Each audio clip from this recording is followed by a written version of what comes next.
30年前的拆纳蒙古边境突生异象，亚空间爆发，造成1亿5千万人的重大伤亡。而30年后，男主世道大清早遭到妹妹惨无人道的骚扰。妹妹秦理性格可爱俏皮，但叫人起床的方式过于残暴。世道被一脚踩醒，然后忽悠妹妹秦理自己得了一种睡不好就要挠人的病，把秦理吓得连忙窜了出去。等从床上起来，他还要去逗一下秦理。30年前的亚空间地震，如今已经成了世界常态。每天早上的新闻会时不时公布空间震的消息。30年前那场大灾害爆发后，世界各地陆续出现了空间震动，大部分地区都沦为了废墟，其中也包括了世道目前所在的霓虹城市。原本销声匿迹了一段时间，可自从5年前这座城市完成重建，亚空间地震再次频发。秦理也说好像有点早了。世道发现他嘴里叼着棒棒糖，立刻过去抢，提醒他今天一定要好好吃饭。被妹妹一撒娇，世道只好答应给他做豪华儿童套餐。两人还约好放学后在家庭餐厅碰面。秦理说约好了，就算被恐怖分子挟持到空间地震也要来。世道心想哪有这种可能，答应他一定会赶到。而世道在其他同学那里的传闻就是超级妹控，只要一见面就夸他精神不错。两人刚握手，旁边又有妹子议论纷纷，怀疑世道可能是男女通吃，基友最近还玩起了恋爱游戏。就在他给世道科普的时候，而校内的天才折纸却出现在世道身边，还问世道是不是什么都不记得了。世道一头雾水，这人谁呀？这位折纸可是校内第一。此时新班主任小慧走了进来，折纸却还在旁边盯着世道看。放学，世道本打算和秦理会合，却突然听到空间地震来袭的警报。世道他们被疏散到了避难点，他忍不住想起秦理和他的约定，立刻打开秦理的定位，发现对方真的在家庭餐厅外面。于是世道立刻冲了出去，结果在赶路途中遇到了空间震。好在他不在直接范围中，只是被冲击波掀飞了。不过他却看见废墟中央站着一个穿着装甲的美少女，对方拔刀就冲向了世道，气流斩断了后方的房子。少女问世道是来杀他的吗？世道完全没反应过来，就看到天空又出现了其他机甲少女朝着大剑少女发动攻击，结果被对方轻松挡下。世道却看出大剑少女神色悲凉，而等机械少女靠近后，世道才认出这人就是折纸。还没等世道问出这衣服咋回事，两个女生又打了起来，并且又一次爆发了巨大的冲击。而此时的研究所称呼这些人为公主，并监测到了公主已经消失了。世道失去意识的时候，听到了一个奇怪的声音，那声音说他很快就会过来找世道，这一次他绝对不会再离开了。而世道一睁眼就看到一个黑眼圈女生，她说自己是这里的分析官村雨，虽然没有执照，但能进行简单的看护。世道想起自己被卷入战斗中，然后立刻问村雨自己妹妹秦理怎么样了。村雨表示秦理没事，但关于世道的问题他无法解答，然后带着世道去见了副司令官。不是，大哥，你怎么长得这么像奥托呀？这个副司令官叫神无月，而世道的妹妹秦雨竟然是这里的总司令。他说这个地方被称为拉塔托斯克，而世道见到的大剑少女是被他称为精灵的怪物。秦理一改平日撒娇的形象，变得格外的高傲，让世道先听的讲解。他告诉世道，刚才的大剑少女是精灵，是本不该存在于这个世界的生物，只要她出现，不管愿不愿意，都会炸飞周围的一切。所谓的亚空间地震，其实就是精灵出现在这个世界产生的波动。第二，世道的同学折纸又被称之为阿斯特，是陆上自卫队专门对付精灵的部队，哪里出现精灵，阿斯特就会出现抹杀精灵。但秦理说，除了阿斯特之外，还有一种办法可以对付精灵，但那个办法必须要用到世道的力量。他说手续已经办好了，世道明天开始训练，今天还要正常回去上课。世道还没反应过来，秦理问他为什么会出现在这里。世道说还不是因为秦理的手机在家庭餐厅外。秦理这才想起他们的基地现在就在家庭餐厅上空，这里是整个城市上空15000公里的高度。于是第二天，世道他们班就多出了一位新的物理老师，正是昨天的分析官村雨。村雨说来学校是为了帮助世道训练，而世道训练的项目竟然是玩美少女攻略游戏。精灵出现会造成亚空间地震，只有2种消灭它的办法，第一是通过武力将其抹除，但考虑到精灵极高的战力很难做到，于是就诞生了第二种办法，与其恋爱，使其娇羞，将精灵变成恋爱脑，舒缓他的情绪，或许能阻止亚空间地震。另一边，折纸找到世道，警告他不要将自己的身份暴露，并告诉他精灵是十分危险的存在。5年前，他的父母就因为精灵而双双去世。世道每天都被逼着玩少女攻略游戏，终于打通了游戏中妹妹的路线。孙宇老师给世道塞了一个隐形耳麦，让他前往学校开始第2段的实战。千里上来就让世道去追小慧老师，表示这是为了搞定精灵做的训练。于是世道尝试着先夸小慧，小慧看起来很开心，但世道夸得太过头，于是崔宇提醒世道复述他说的内容。于是世道表示自己2年级开始喜欢上学，是因为小慧当了他的老师，并表示自己真的非常喜欢小慧。结果班主任一听，立刻问世道是真的吗？等他到了法定年龄，可不可以入罪？孙宇也没想到这一招杀伤力这么强，心里提醒世道目标已经达成，可以开溜了。但是班主任已经陷进去了，开始畅想未来了。世道拔腿就跑，没想到撞翻了赶过来的折纸。秦理觉得这是个好机会，让世道尝试去攻略折纸。可世道逢人就夸衣服好看，但这玩意儿是校服啊。于是孙宇再次指挥他如何说话。世道谎称自己早就注意到了折纸，还说自己放学后会偷偷拿折纸的体育服报。没想到折纸却说自己也这么干过。世道被迫问折纸愿不愿意和他交往，他自己都觉得突兀，但折纸却答应了。世道起先还以为只是让他出去陪着逛街，没想到折纸却说是男女朋友的交往。他甚至还把制服的照片给了世道。没等世道反应过来，亚空间地震再次出现，学校通知大家前去避难，折纸却先一步离开了。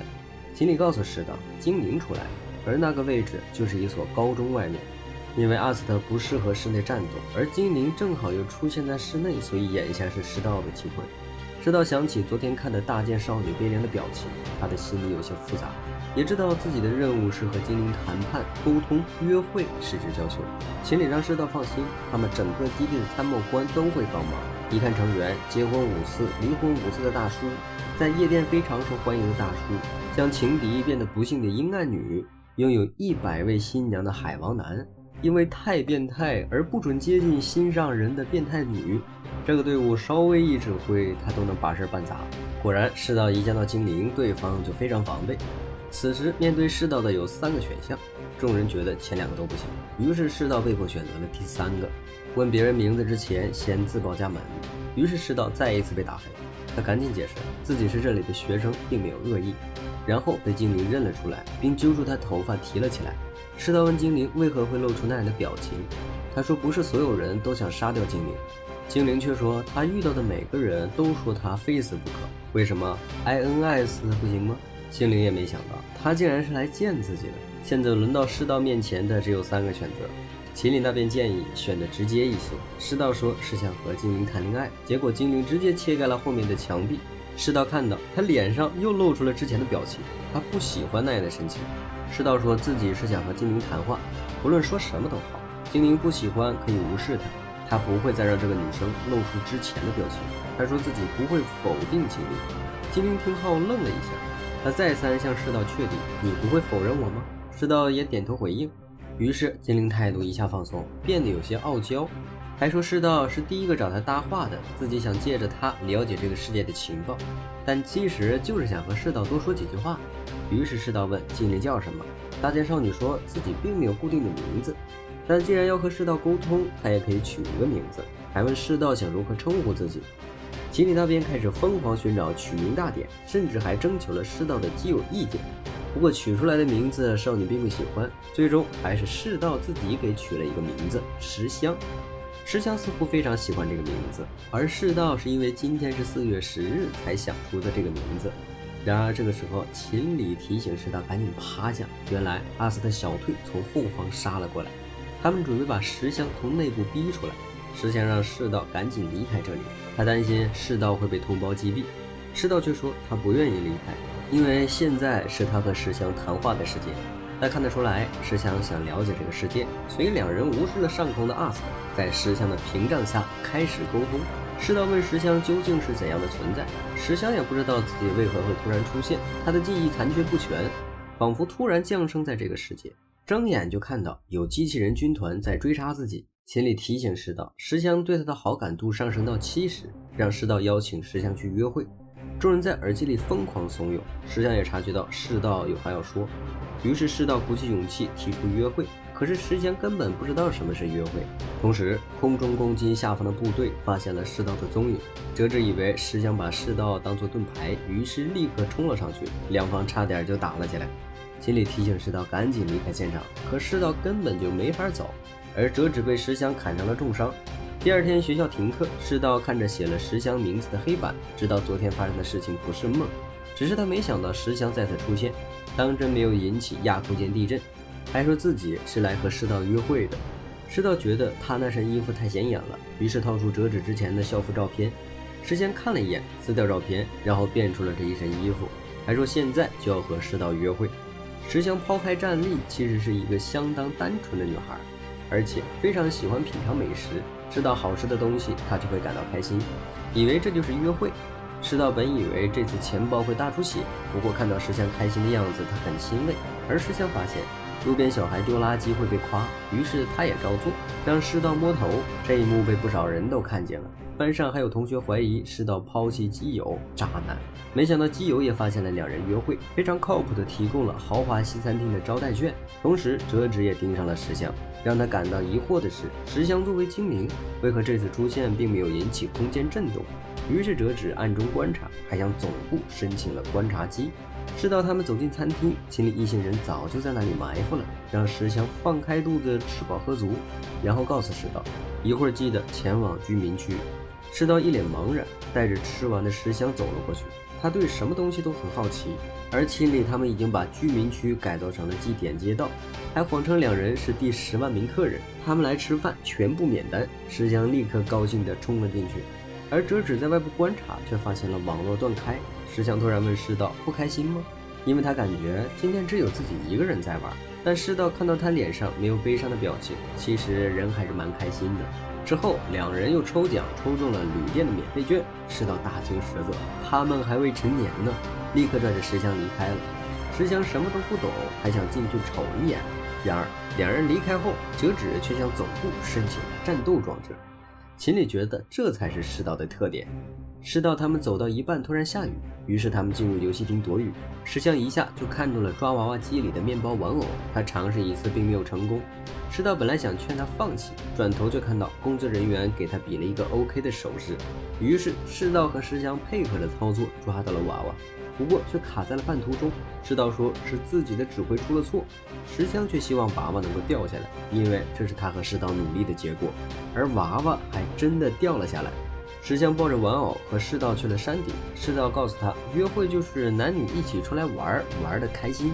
于是石香表示今天是一次完美的约会，只是有些遗憾没能去过那个抽奖获得的地方。世道尴尬地避开话题。此时折纸一行人已经瞄准了石香，上头的人还在讨论要不要动手，毕竟石香目前还没有爆发出空间阵。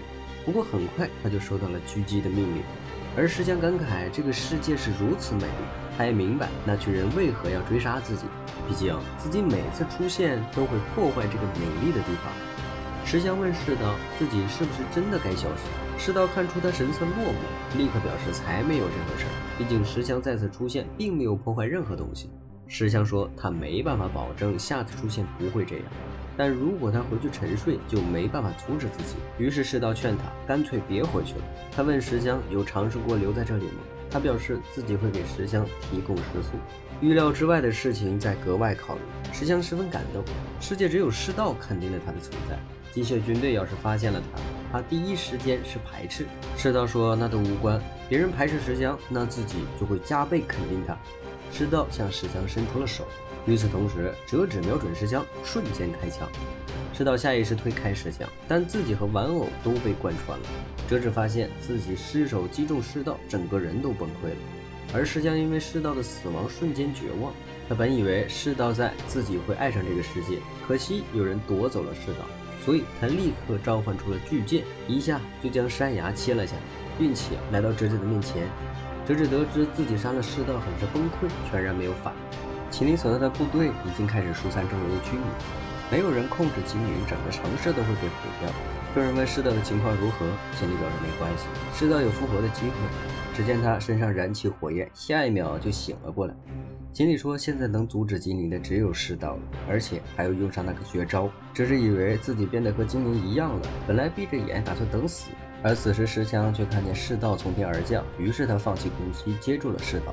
但是大剑的力量已经无法再压制了，世道在秦岭的提醒下使用了绝招，与石墙 case。石墙在心情剧烈的波动下，暴走的力量得到了控制并瓦解。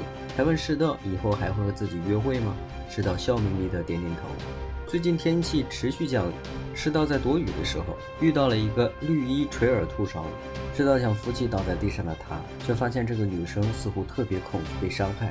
如今石墙也转学到了世道所在的班级，还给世道准备了饼干。但这个时候折纸却找了过来，并且还跟世道道歉。众人还以为折纸有什么把柄被拿捏了，然后眼睁睁看着世道被两位美女投喂，并且争风吃醋。此时基友杀了出来，他刚才收到其他妹子送的饼干，不过他的女友是虚拟妹子，所以把饼干分给了3人，直接给他们干成了。世道来到之前的神社，下意识地看了一眼便离开了，没有发现后方出现的小兔子。他回去后就想冲个澡，没想到在那里遇到了石香。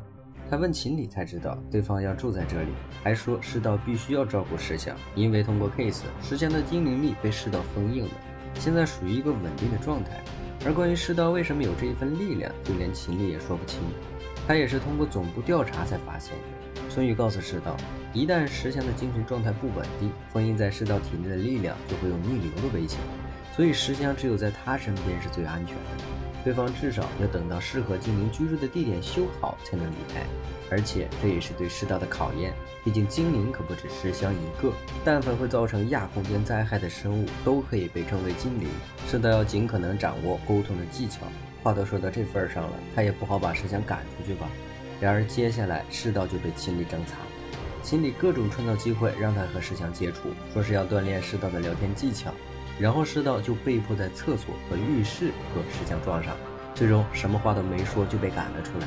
不过到学校后，石香又粘了上来，折纸也没放过机会，并且发现两人吃的便当还是一样的。偏偏在这个时候，广播又通知亚空间地震到来，要求所有人有序撤离。折纸起身就离开了。春雨通知世道带着石香去避难，毕竟石香的精灵力被封印后和普通人没有区别，但是他看见精灵和机械团队战斗，很有可能压力值变高，重新激活精灵力。但亚空间地震就象征着精灵再次出现，所以世道将石香托付给班主任照顾，自己赶紧冲到了基地那边，正好赶上亚空间地震结束。听说这次的波动还算小，而这次出现的精灵代号为隐居者。世道认出这就是之前的绿耳兔少女，而此时机械部队已经赶到了现场。不论精灵少女是否是小孩的模样，他们都立刻发动了攻击，而绿耳兔少女只是选择躲避。世道看不下去，提出自己想帮助这个精灵。秦理欣慰地笑了，说这样才是他的哥哥，然后通知队伍开始攻略计划。世道根据队伍的提醒来到百货商场，果然在那里见到了绿耳兔少女。这个女孩面无表情，但她的玩偶却会发声。少女的名字叫做丝线奶。他问道士来这里是干嘛的，3个选项，世道被迫选择了最后一个，我只是刚好路过的流浪汉。结果丝线奶觉得他是个活宝，还挺有意思的。于是世道好奇，丝线奶这个名字是玩偶还是他本人呢？秦理他们监测到精灵的心情一下跌入谷底，世道只好改口说丝线奶就是丝线奶。精灵稍微恢复一些，世道表示这样说虽然有些突然，你可不可以和我来一场约会？而石香非常担心世道的情况，班主任还没反应过来，石香就已经消失不见了。而此时机械军团他们也没打算直接对百货商城动手，他们认为隐居者不值得如此大张旗鼓的攻击，而且也发现石香的转学。奇怪的是，他们并没有在石香身上检测到精灵力，所以无法确认他是否是精灵。然后就在此时，丝线奶从玩具上摔了下来，正好和世道亲到了一块儿。这一幕被匆匆赶到的石香看见，他的精神状态一下就不稳定了。而丝线奶的玩偶却笑嘻嘻地说，石香已经被世道抛弃了，还是丝线奶更有魅力值。世道本来想解释，石香捂住他的嘴巴，石香非常生气，差点气哭。他一把揪住玩偶，说世道让他待在这里，让玩偶不准再愚弄他。司仙奶想拿回玩偶，师道也劝石香先还给他，但是石香却觉得师道更在意司仙奶。此时司仙奶因为拿不到玩偶已经暴走，他控制着魔兽冲到了楼下，正好将玩偶给掀飞了下去。被烟雾挡住攻击视角的折纸捡到了那个玩偶，而石香看见师道受伤，虽然有些心疼，但还是因为他偏心别的女生而生气。石香也不明白自己的心情为什么会变成这样。村宇已经找到他谈话，石香说自己看见师道和别人接吻约会，其实有些讨厌。那个兔子还说师道不要他，所以他心里更加不安，还怀疑自己出了问题。而师道又在拐角又一次遇到了司仙奶，疑惑地问他是否在找玩偶。司仙奶立刻抓住师道的衣角点头，听说玩偶是在和机械军团交手的时候弄掉的。师道委托了秦理，决定带司仙奶去找兔子玩偶。而司仙奶说兔子是兔子，他是他，还说他们是朋友关系。师道将自己的雨伞给了司仙奶，司仙奶有一些意外。同时村宇告诉石香，之前那个吻是个意外，而且师道肯定是在意石香的，不然也不会冒着生命危险去救他。师道带着司仙奶找了半天，发现对方肚子饿了，周围餐厅又歇业了，他便带着司仙奶回去做饭。意外得知兔子是司仙奶的理想，是他憧憬的英雄，不像软弱的自己，在他看来是坚强又强大的存在。但对于师道而言，他更喜欢现在的司仙奶。司仙奶顿时就害羞了，这还是他第一次听到别人这么说。而司仙奶之所以被打不还手，是因为他害怕疼痛。他觉得机械军团的人也会害怕，但是自己又软弱又胆小，所以一个人根本什么都做不到。当疼痛和害怕到极点的时候，他的大脑就会一片混乱，容易对别人做出过分的事情。但是兔子却是他的英雄，会跟他说没关系，所以司仙奶才能冷静下来。师道摸了摸司仙奶的脑袋，说这次自己会守护他，并表示自己会帮忙找到兔子，但告诉司仙奶他已经不需要兔子的保护了。师道实在不忍心这么善良的孩子得不到拯救，结果就在解释之前不小心亲到他的时候，因为离得近，再次被冲回来的石香误会，两个妹子同时消失了。而秦理已经找到兔子的所在地，没想到就在折纸的家里。师道只好去寻找折纸，石香非常受打击，他心里很不是滋味。而师道刚到折纸家就被立刻迎了进去。不过折纸家也有屏蔽器，一开门走进来的竟然是女仆装，而且还给师道倒了茶水，让师道叫自己的名字，不然还不肯从他身上挪开。师道只好答应。没想到折纸又说自己要去洗澡，虽然有些突兀，但正好适合师道去找玩偶。他找了半天，脸越来越烫，毕竟是女生的房间嘛。好在最后一刻终于找到了兔子玩偶，而折纸洗完澡走了出来，只裹了一张浴巾。师道被吓得倒退几步。秦理现在都没联系到折纸，而他也不知道折纸的真实身份。折纸还记得任务出意外的事情，他问师道究竟是什么人，师道却反问他和精灵交流过吗？折纸觉得这非常的危险。师道说自己和石香还有司仙奶沟通过，或许精灵中也有坏的存在，可是这两人都是很好的人。在他看来，折纸也是好人，他不该把枪口对准同样是好人的两人。对师道而言，他们都并非恶类。折纸说他无可奈何，虽然司仙奶他们或许是好人，但精灵力的存在就会引发空间阵。于是师道向折纸确认了，如果司仙奶身上无法和石香一样检测出精灵力，他是不是就不会被攻击了？折纸说他不会违背上级的命令下手，于是师道当即下定了决心。而此时司仙奶才出现，很快就被机械军团追上了。司仙奶因为被打得很疼，所以召唤出了魔兽，将整个城区都冰冻了起来，就连刚才攻击他的机械军团的人也被冻住了2个。他下意识地操控魔兽逃走，机械军团的人也赶紧追了上去。师道来到天台，他叫住司仙奶，并且打算把玩偶交给他。而此时折纸在后方发动了攻击，所以司仙奶一吃痛，魔兽下意识地攻击师道。师道赶到现场就看到这一幕，他立刻召唤出武器保护师道，可是怎么都叫不出来。攻击落下，师道却毫发无伤。原来石香的武器已经出现在师道面前，幸亏关键时刻石香激活了一部分力量。对于之前找师道查的事情，他也道歉了。师道说他自己也有问题，并拜托石香帮忙救一下司仙奶。石香还以为他更加看重司香奶，但师道却说司仙奶和石香一样也是精灵，而且自己许诺过要拯救精灵。于是石香释怀了，决定带着世道去找司宪乃。他甚至主动引开了机械军团的人，给世道争取了进入冰冻结界的机会。而世道现在拥有的能力只有恢复，而世道通过秦理的话语确认了自己能够复活，也是因为精灵的力量。不过他还是毫不犹豫地走进了结界，并且还带着小兔子出现了。司宪乃看到他受伤，立刻给他治疗。见世道把小兔子带回来，司宪乃哇哇大哭。他说世道真的救了自己。世道摇头，问司宪乃愿不愿意自救，并提起了之前的 case。 他本来有些担心司宪乃会拒绝，没想到司宪乃自己亲了上来。他说他相信世道的话，下一秒精灵的力量就消失了，就连他的作战服也跟着消失了。好家伙， case 一键解锁呀！之后秦理已经把精灵的住所造好了，石香和司宪乃都搬到了这里。机械军团一早就遭到了精灵的攻击，此时世道还在找秦理商量去温泉的事情。因为石香他们似乎有些想法，考虑到安抚精灵的必要，秦理答应了下来。副司令官神无月立刻表示秦理也可以去，让他去温泉好好休息。但秦理看出来他想安装摄像头，于是神无月被2个壮汉扛走了，并且被罚不断的挖坑再填。阿斯特小队因为之前输给精灵，队长先是被上司骂了一顿，通知有新的替补人员要过来，然后又告知因为精灵的存在在待机命令更高一级，所以他们的度假计划被取消了。不过队员表示还有一个补偿计划，大家想去温泉散散心。队长一想到这里就很兴奋，而折纸本来不打算去的，与其有那个时间还不如多训练。不过他却接到了世道要还书的电话，电话那头还传来了石香要去温泉的声音，于是折纸当场捏碎了易拉罐。而另一边世道他们已经出发了，但是路上石香因为世道没法给他摸头，一气之下不小心踩穿了车底板，并且把地都给踩穿了。至于机械军团更是直接搭专车过去了，结果车开到一半就因为隧道坍塌而不得不徒步了。世道他们也因为车辆的损坏只能徒步前进。石香本以为世道会生气，没想到世道还摸了摸他的脑袋，说没有的事儿。而基地那边却发现世道小队身后出现了不明存在，经过检测发来的竟然是机械军团成员，但因为司令官和副司令都不在，于是基地的众人做主拦截机械军团。折纸一群人发现队伍一直没前进，于是飞上天开始找路。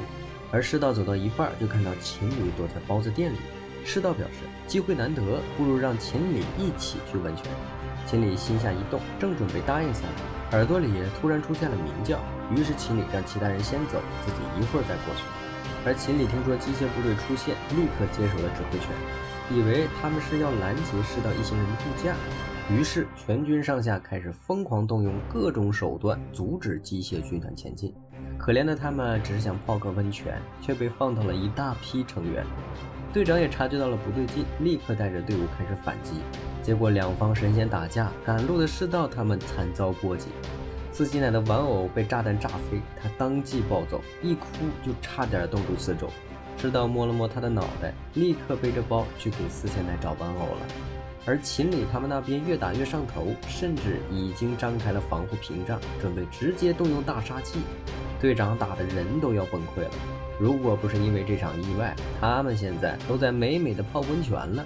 一想到每天都要被该死的上司指手画脚，队员们也都比他年轻，至少让他去温泉解压一下吧。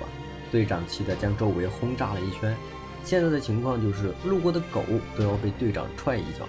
出来找玩偶的世道看见坍塌的大楼，目瞪口呆。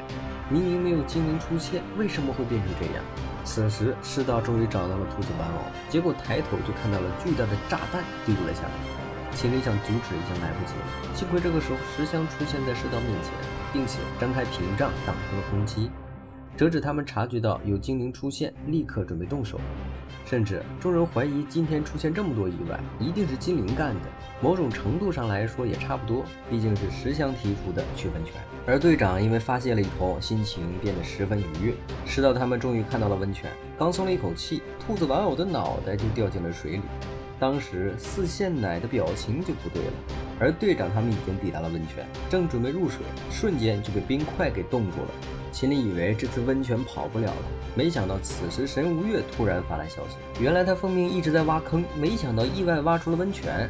这个新出来的机械军团成员真娜一来就挑战了哲治所在的小队，1对10竟然能够吊打。队长感慨，不愧是杀掉精灵的人。据说真娜还是陆上自卫队的顶级王牌。队长正在给众人放作战记录，哲治好奇真娜杀死的精灵是怎样的存在，真娜却说这个精灵很奇妙，他这次也是为了这个原因才来的。不过真娜看见录像中的世道，脱口而出一声哥哥，旁边的哲治直接愣住了。不过他从未听说世道有过这样一个妹妹，他还告诉真娜自己是世道的恋人。班主任告诉世道他们，学校又来了一位转校生，这是一个黑发美少女，名叫狂三，并且一出现就说自己是精灵，还拜托世道带自己了解学校。队长不明白这精灵为何要转学，真娜却说此人并非普通精灵，他不是通过空间阵伤人，而是亲手杀害了超万人的邪恶精灵。秦理也确认了这家伙确实是精灵，让世道趁着这个机会刷好感。世道先带他去参观了食堂，石香和哲治暗中观察，他们可不希望又出现竞争对手。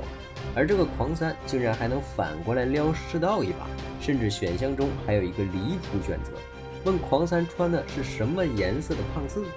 秦理还纳闷为什么会有这个选项，世道听到后误以为要念这句，于是他立刻照做。没想到狂三突然脸红，并主动站上台阶，说自己可以掀裙子了，但最后是世道自己无法接受，移开了视线。世道问狂三说精灵是怎么回事，狂三却说世道不是比他更了解精灵吗？还说自己早就听说过世道的事情，并且一直想见他，还说自己有一个请求。不过他的话还没说出来，石香和哲治就不小心从柜子里摔了出来。听说狂三是贫血，被世道扶了一下，于是石香和哲治立刻假装贫血。其他妹子纷纷讨论世道太过分了，连新来的同学都不放过。放学后，狂三还暗示世道，其实自己想和世道单独逛逛，不过说完后他就跑了。奇怪的是，参观到一半，哲治竟然就不见了。狂三回去的路上还有些高兴，他告诉自己不能太过激动，好东西就得留到最后品尝。结果却遇到了找茬的混混，他假借这里人太多，把人引到了小巷深处，然后就是极其血腥残忍的虐杀。真娜赶到的时候已经晚了一步，不过他并不在意，而是转身去找了提着食材的世道。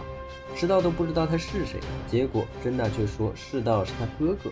众人都没想到世道竟然还有一个妹妹，而真娜长得和世道很像。听说秦理也是世道的妹妹，真娜有些惊讶。秦理说世道是被他们家收养的，奇怪的是世道竟然没有关于真娜的记忆。真娜说正常，因为她失忆了。真娜说她3年前左右失忆了，只有一张吊坠能够确认世道的身份。她其实一直很担心世道的情况，现在能够看到世道幸福，她很高兴。说着，真娜一把抱住了世道。一旁的秦理见状，直接把世道踹了出去，并直接表示自己不会允许任何人把世道带走。真娜却说她没有这个打算，只要哥哥过得幸福，她就满足了。更何况还有秦理这么可爱的妹妹。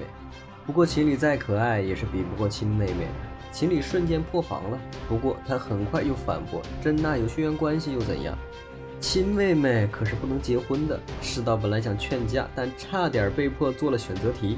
世道本来想问真娜最近住在哪里，毕竟对方寄养在别人家里，自己这个做哥哥的总得去问候一下吧。真娜有些难以启齿，她说自己住在工作单位的宿舍里，被问到关键只好尴尬地逃跑了。结果第2天，班主任点名发现狂三竟然不在。一旁的哲治说狂三不会再来学校了，结果下一秒狂三又回到了教室。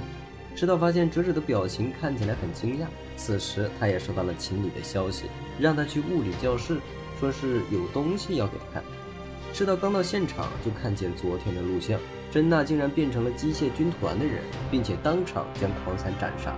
不出意外，狂三是已经死透了。奇怪的是，今天的狂三竟然正常的来上课。哲治找到狂三，问他不是已经死了吗？狂三认出他就是和真娜在一起的人，直接用恶灵抓住了哲治，并表示他们根本杀不了自己。他说自己想体验一下上学的经验，不过他最想要的可是世道。他说世道看起来非常美味，自己现在就想得到世道的力量。世道邀请狂三明天去约会，狂三看起来非常的兴奋，但这其实是村宇他们的计划，准备试探一下狂三究竟是个什么情况。世道准备让狂三迷上自己，这样才能控制他的精灵力。然而这句话却被哲治听见了，世道找了个借口便离开了。折纸却知道狂三不是什么正常人。当时他还说折纸很美味，并且准备对师道下手后再品尝折纸。折纸有被变态吓到，而石香在教室里迟迟没等到师道一起来吃饭，他委屈巴巴的掉眼泪。被同班的3个女生十分怜爱，3人正好手上拿着免费的电影票，于是决定把票送给石香。石香鼓起勇气回到家，就把门反锁并关上了窗，然后当场脱下了衣服，嘴里叼着门票走向师道。不但如此，还把门票塞到了胸口，问师道愿不愿意明天和他去约会。师道直接傻眼，不过他还是拿着门票看了一下，石香就当他答应了，立刻高兴地冲了出去。而此时师道又接到了折纸的电话，折纸说他不能一个人待着，并表示明天会在广场等他，根本没给师道拒绝的机会。心里吐槽师道约会脚踏3只船，这要是没处理好，别说石香好感度下降，折纸肯定也会怀疑的。不过没关系，秦岭和司宪奈他们都会协助师道的。最开始的计划是和石香前往水族馆，师道还是第一次看到穿着日常服的石香，是村宇专门给他搭配的，他都有一些恍然，下意识的夸好看，石香顿时就脸红了。结果2人刚走，折纸就去了广场，看来是等不及先过来了。石香其实根本不知道什么是水族馆，到了水族馆之后，看着大量的鱼类，他顿时兴奋起来。同一时间，黄三也提前10分钟前往了约会地点了，心里提醒师道找个借口先溜。于是师道谎称肚子疼，先去了一下洗手间。于是师道找了一个隐蔽角落被回收，然后被立刻传送到狂三那里。但是要去的地方2人并不好选，毕竟要是去前2个地方，很有可能被石香发现，剩下的就只有内衣店了。而狂三竟然还真的接受了，还让师道帮他选一选。结果师道只能硬着头皮选了一套，狂三竟然当场就换上了。然而同班的3个女生却看到了师道，他们明明记得师道在和石香约会，师道只好硬着头皮逃跑，又谎称肚子痛，并且走前还夸了狂三，说他这身衣服真好看，然后把腿冲了回去，又开始新的传送。这一次见的人就是折纸了。同一时间，真娜正在进行检修，而折纸见到师道就说要带他去看电影，看电影的那个地方就是商城。看来3个人现在在同一处地方。折纸说电影开场还需要一会儿，先带着师道去吃个饭。师道问折纸为何今天要约他出来，折纸说不能让师道一个人待着，还让师道看完电影后去他家，最好在他家再住一段时间，并说自己是认真的。此时食物端了上来，秦理他们却收到消息，石香已经离开水族馆。师道看着他的身影经过餐厅，立刻说自己肚子痛，再次跑路，并趁着这个机会去见了石香。这个时候黄三还在内衣店门口，而师道陪着石香去吃了自助寿司，趁着机会再次谎称肚子疼跑路，接连去见了狂三和折纸，可谓是时间管理大师。而司宪乃还会给师道打掩护，师道就这么反复的跑路，还真的暂时拖延了时间。黄三叹气，难得出来约会，师道却匆匆忙忙。不过没关系，师道早晚会成为他的东西。结果就在这时，黄三看见虐猫人，于是他走上前表示要加入。不过他提出要改一个规则，就是把小猫这个靶子换一个目标。秦理他们发现摄像头突然黑屏，这个时候石香和折纸竟然撞到了一块儿，并且2人都说漏嘴在和师道约会。而折纸很快反应过来，或许还有别人，于是他立刻冲了出去。而此时师道接到秦理的消息，他们跟丢了狂三。师道一直顺着顺序找到了森林，结果就看到了大片的血迹。秦理都没想到会有这种情况，师道看到地上的断腿，当场就崩溃了。而此时狂三正在拿着枪瞄准猫人的肚子，他说这些人既然想夺走其他的生命，就要做好自己也被杀的准备。然后他当着师道的面开枪杀死了那个虐猫人，并且对师道露出了笑容。师道下意识的转身想逃跑，却被灵魂手臂抓住了。他说自己还想享受和师道约会。看到师道惊恐的表情，他正准备亲下去，此时真娜已经赶到了现场，并且直接将狂三打飞了出去。真娜当着师道的面杀掉了狂三，师道本来想阻止，却没能成功。他问真娜为什么要这么做，真娜说她已经习惯了，还说狂三是一个特殊的精灵，无论怎么杀都杀不死，所以他在不断的追杀狂三。师道说他是被麻痹了。之前被狂三救下来的猫咪跑到他尸体旁边喵喵叫，而真娜让世道离开，却发现世道留下的那只耳机还有秦理的声音。世道失魂落魄的回去，石像看到他受伤的时候很是心疼，但世道却想起了刚才的断肢，他下意识地躲开了石像。而他回到家，石像也跟了过来，并且还拉着世道要继续约会，带着世道吃了一大堆东西，还是真娜给他的黑卡。他已经从那里听说了世道和狂三的事情。世道说自己想阻止狂三的行动，可是他不知道自己该怎么做。狂三和石香还有司信奈完全不一样，石香却说狂三和他很像，自己身边有世道在，所以没有走上歧路。两者唯一的区别就是狂三身边没有引导和接纳他的人。世道心中好了许多，他和石香手拉手下了山。第二天果然又在学校看见了狂三，狂三惊讶他竟然没有请假，世道却认真地告诉他自己要拯救他，绝对不会让他再去杀人。狂三不以为意，当天下午他就来到了学校，准备检验一下世道的话。而且真娜也去见了秦理，他认为秦理竟然让世道赤手空拳去见危险的精灵，秦理简直不配当妹妹，所以准备把世道给带走。然而在秦理看来，真娜也不够格，他可不想让世道去机械军团那么没人性的黑心企业。秦理说出了真娜是支援队的身份，因为秦理离开，这次指挥的人是村宇。世道突然听到一声巨响，发现周围的学生全部都受伤倒下了。真娜说机械军团让失忆的他有了目标，但秦理却说真娜被那个军团给骗了。村宇检查过真娜的身体状况，她浑身上下都被魔力改过，估计剩下的寿命只有10年了。此时秦理和真娜都接到了通知，世道所在的学校出现了狂三的魔力，整个学校被结界笼罩，内部的人变得十分无力。而世道因为受到精灵的保护，现在只有他能行动。世道被广播通知前往屋顶，折纸也听到了广播，他忍着痛苦完成了变身，结果却在半路遇到了狂三的分身。此时石像也终于冲破精灵的束缚，但他也遇到了相同的分身。狂三告诉世道，这个结界会让所有踩在他影子上的人被吸收掉时间，他的一只眼睛带有时钟，每次使用会吞噬掉大量的魔力，而魔力就相当于他的生命，缺失后他就会从其他人身上补充。对于狂三而言，人类就是他的食物，而他的目标就是世道，他想和世道合二为一，把他吃掉，只是想在吃掉世道之前让他收回今早说的那句话。他说世道想拯救自己，不过是无稽之谈，毕竟自己做的这些事无法被原谅，要是世道收回那句话，他就解除结界。世道让狂三解除结界，但他并不打算放弃狂三。狂三当即退后一步，甚至打算使用空间阵，他竟然能够自主掌控亚空间地震的技能。不过村宇却监听到了狂三似乎在恐惧什么。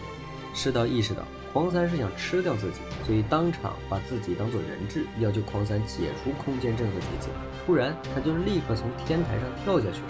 世道说到做到，狂三只能咬牙把他救下来。世道说自己还是要解救狂三，他没有体验过和平的生活，或许他喜欢只是从未经历过，不然也不会享受和他约会。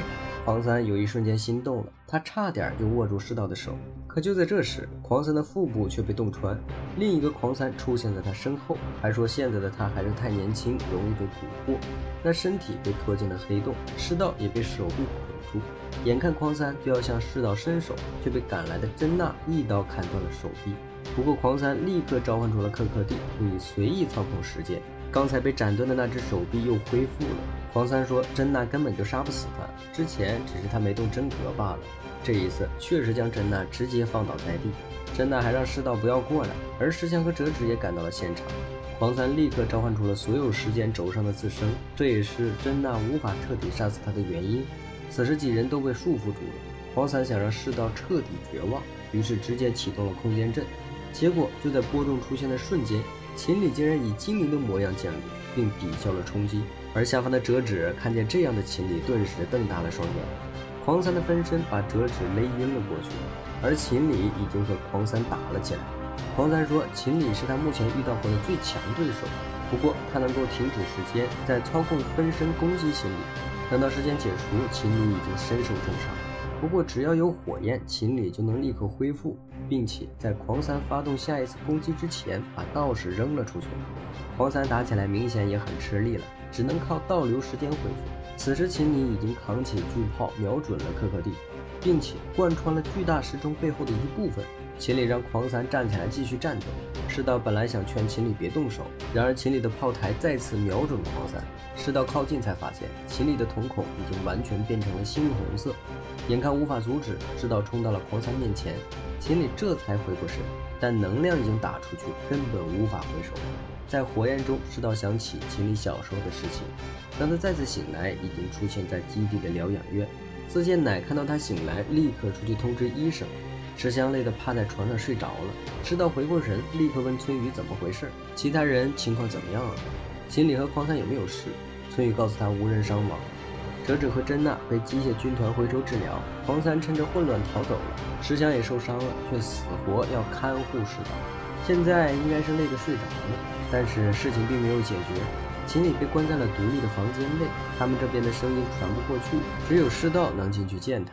世道进门后问秦理究竟是什么情况，并直接坦诚问他是精灵吗？他说秦理愿意说，自己就愿意相信。在他看来，秦理还是他可爱的妹妹。秦理说他认为自己是人类，但按照现在的监测器械数据，应该会把他认定为精灵。秦理说自己绝对是一个人类，但是5年前他突然变成了精灵，准确的来说是拥有精灵力量的人类。世道突然睁大双眼，他似乎想起了什么。秦理也很惊讶，以前的世道完全失去了5年前的记忆。当时秦理突然觉醒了精灵力，世道想去救他，结果却被火焰灼伤。当时秦理一边哭一边爬向了他。当然，秦理本人是不想承认这段记忆的，因为他比较傲娇。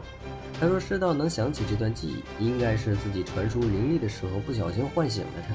当时的事情秦理基本全部记得，但他只知道发生了什么，却完全找不到变成精灵的原因。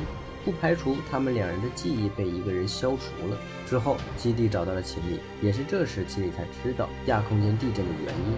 而秦理之所以能够压制住精灵力，是因为世道好像有封印精灵的能力，当初世道帮他压制了力量，所以世道目前能够恢复也是依赖于秦理的精灵力。秦理突然给了世道一拳，他说世道现在很容易死，结果还冲到他大招面前，要不是他及时恢复神智，世道很有可能就会没命了。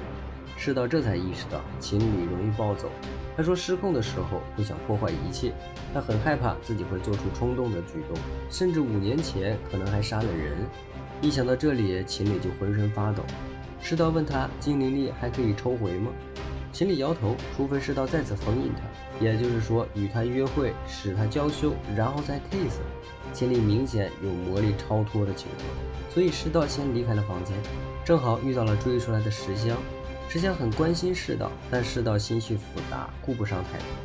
孙宇告诉世道，秦理的力量最多还能压制2天，2天之后秦理将不再是世道认识的秦理，所以孙宇提出让世道和秦理约会，这是最后让秦理复原的机会。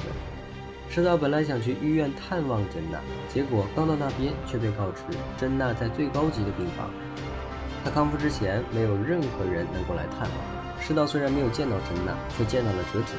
折纸说自己没办法独自回到病房，缠着世道让他背自己回去。结果2人上了电梯，世道还被耍了一通流氓。他本来打算把折纸送回去就离开医院，结果却被扣下来帮忙削苹果了。2人一直闹到黄昏。折纸说他还有最后一个问题，昨天他们和狂三战斗的时候，最后出现的那个精灵是谁？他想了解那件事情。世道只能谎称自己也晕过去，不知道真相，然后又问折纸那个精灵怎么了。折纸表示5年前这个城市发生了一场火灾，而引发火灾的精灵杀死了他的父母，他一直都在找那个凶手，只要找到他就要复仇。这5年他就是为此而活的，也是为此加入机械军团，他的目标就是杀死火精灵。世道和秦理的记忆中没有那段过往，所以他们并不明白过去的真相，可眼下只有他能够救秦理。队长劝折纸好好休息一下，还说后天会送来一样新装备，让折纸好好期待一下。而村宇给世道他们安排的约会地点竟然是泳池，但是他要求世道先做一个特训，就是让世道陪着石香他们去买泳衣，必须让世道养成坐怀不乱的稳定。石香好奇泳衣究竟是什么，一旁的折纸突然出现，他说泳衣是专门针对精灵的武器，世道想通过这个武器袭击他们。石香差点就被忽悠瘸了。而折纸日子过来是为了找石香，问他看到的那个火精灵的情况。石香本来不打算告诉折纸，没想到折纸竟然学会了卖萌，而他还非常礼貌地请求了两人，这让石香和四线奈非常的不适。但石香的形容词怎么说呢？书读少了。折纸听不明白，直接调转目标，让世道帮他选一套好看的泳衣。于是石香提出和折纸比赛，谁能更加让世道心动，谁就能获得世道的约会权。耳机里面的村语提醒世道，要是没能稳住的话，和秦理的约会可能会变成3个人的约会哦。还没到世道拒绝，石香率先出击，白色泳衣清纯可人，世道顿时脸红。而折纸也打出了不错的成绩，黑色比基尼加扎起头发露出的后颈，世道心跳加速。折纸以退为进，在泳衣外披上了衣服，抓着世道的手脱下，好一招欲擒故纵。然而最终的胜者却是四仙男，因为他把世道单独叫到了更衣室，并说一只手没办法穿上泳衣。孙宇叹气，看来最终约会权定下来。而世道回到基地，他知道明天要和秦理约会，他想尽可能地想起5年前的记忆。小黄说他这里有5年前火灾的录像，世道打开看到被控制的秦理和晕倒的自己，然而秦理身边却有一团模糊的马赛克，所有人都觉得那只是噪点，但世道却觉得这是一个人，他瞳孔疯狂转动，下一秒就晕了过去。第二天醒来就要跟秦理进行约会，没想到石香和四仙奈也过来了，秦理还有些吃味，不过一行人还是前往了泳池。石香和小厮立刻扑到了泳池里玩耍，秦理换上了泳衣，世道夸了一顿，当然没敢说是司令部那边指挥的，不过他确实觉得秦理很适合这身泳衣。之后石香又主动提出要和世道一起去玩滑梯，秦理一开始不同意，但听说只有石香和世道，他立刻冲了过去，3人一起从滑梯下来。秦理一直抱着世道不肯撒手，差点都把自己吓哭了，被发现后又立刻假装无事发生，还让世道帮他捞起发饰。世道好奇为什么今天秦理戴的是黑色发带，秦理说白色发带代表软弱的他，如果不是黑色坚强的自己就不行。中午吃饭的时候，世道还非常担心秦理，秦理说自己要去一趟厕所，石香和四仙奈说秦理刚离开，世道就恢复成正常样子。世道这才意识到自己非常紧张，他叹了口气，准备去厕所一趟，结果却听副司令说村宇不在。他看到角落里的村宇，此时村宇还在给秦理打针。秦理说自己要加大剂量，或许这是他最后一次约会了，今天过后他可能就不再是秦理了，所以他想和世道把约会坚持到最后。原来从精灵力取回来后，秦理就一直担心自己会消失，村宇也劝世道就当没看见刚才的事情。等秦理回来，就看见石香他们消失了。世道通知秦理去换衣服前往游乐园，秦理还以为是总部那边通知世道换位子，没想到世道却当着他的面摘掉了耳机。他说自己比起水上乐园更喜欢游乐园，还说石香已经和四仙奈去了别的地方。而另一边，折纸也看到了新的机器，就说这个机器只要操控30分钟就会导致魔力枯竭，而他还从队长那里搞到了之前的作战录像，并在其中发现了火精灵就是秦理。知道在游乐园化身无耻大哥，带秦理体验了很多项目，把幕后围观的副司令官羡慕坏了。而此时石香他们也正在游艇闲逛，他本来还打算把世道和秦理喊过来，不过四仙奈给他劝了下来，并且还把之前的事情告诉了石香。原来他听到了全部的过程，猜测世道可能是想帮助秦理封印精灵力。石香觉得秦理也帮助了他们，所以想尽可能的给2人腾出时间。四仙男也觉得可以相信世道。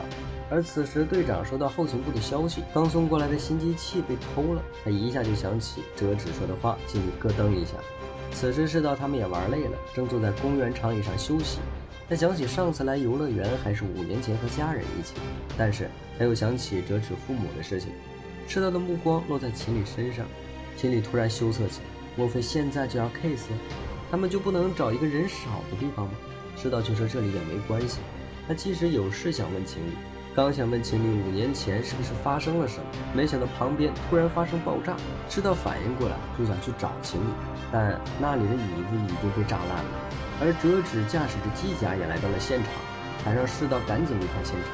秦理根本没事，他说他本以为折纸是聪明人，没想到却连警报和避难都不做，直接在大庭广众下放导弹，他现在完全是个疯女人。而且折纸根本没听进去，直接对秦理发动了总攻。不过秦理也召唤出了灵装，化身火精灵状态和他打了起来。折纸还把世道掀飞了出去，两人一动手，整个游乐场化为了一片火海。水上乐园的石香和丝线奶也听到了动静。兔子本来想拽住石香，毕竟他们两人现在的精灵力都封印在世道身上。听这个爆炸声，敌人一定很强，现在过去很有可能遇到危险。但是石香还想去全力守护世道，于是化身半精灵状态前往了现场。就连丝线奶也解发了一半的魔力。折纸朝秦理狂轰乱炸，但是没有造成任何伤害，而他自己的力量也开始陆续枯竭。秦理正准备反击，却发现自己的力量使用过头，状态不太对。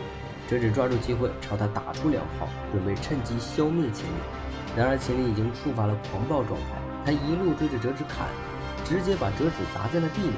世道一路冲过来试图阻止两人，但他还是晚了一步。秦理即将对折纸打出大招，但折纸却说5年前秦理害死了他的父母。听到这里，秦理顿时愣住，竟然从暴走状态中苏醒了。折纸说他要杀了秦理，而后趁秦理动摇的时候捆住了他。世道立刻挡在了秦理身前。折纸说他活到现在就是为了替父母报仇。他说他的目标就是杀死火灵，而世道不想让折纸和珍娜一样变得麻木，所以他问折纸真的只是想杀死火灵，而不是他的妹妹吗？折纸不理解他的话，但他的目标就是火灵。可世道记得当时暴走的秦理身边还有一个人影，可折纸还是没有听他的话。